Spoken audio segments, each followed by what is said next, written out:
Наймасованіша ворожа атака за останні 3 роки. Російські окупанти завдали 3 десятки важких артилерійських ударів по усіх напрямках. І це лише за ранок четверга. Застосували гармати калібру 122 мм, ствольну артилерію 152 калібру та іншу зброю. Поранено українського воїна. Били також і по цивільним. Важкими снарядами пошкодили будівлю дитячого садочка у станиці Луганській. 3 цивільних зазнали контузій.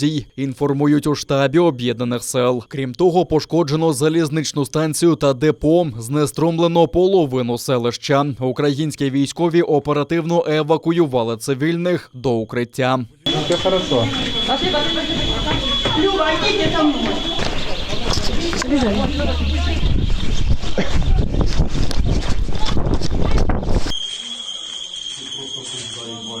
Я надеюсь, тут, слава богу, никого не было, да? Я тоже надеюсь. Смотри, дырка аж тут. А ну, иди до дырки. 4 наката. Під обстріл окупантів потрапила і школа у Врубівці на Луганщині. Туди ворог ударив одразу після станиці Луганської. Під час атаки усередині було 30 учнів і 14 людей персоналу. Про постраждалих не повідомляється. Також пошкоджено газогін та цивільний будинок. Слід зауважити, що Врубівка розташована у більш ніж 10 кілометрах від лінії фронту. Під ворожий артилерійський удар потрапили також Старий Айдар і Лобачеве, також на Луганщині.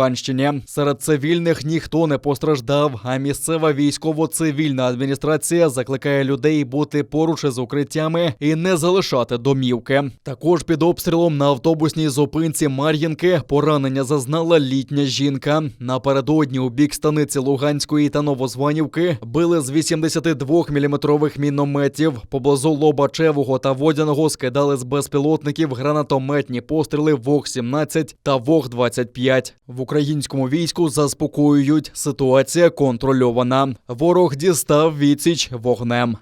Втрат серед військовослужбовців Об'єднаних сил внаслідок дії ворога немає. Завдяки зусиллям наших воїнів рубежі українських підрозділів залишилися незмінними. Об'єднані сили виконують взяті на себе зобов'язання щодо дотримання мінських домовленостей та знаходяться в готовності до своєчасного і адекватного реагування на потенційні загрози з боку ворога. Зберігайте спокій та вірте в Збройні Сили України.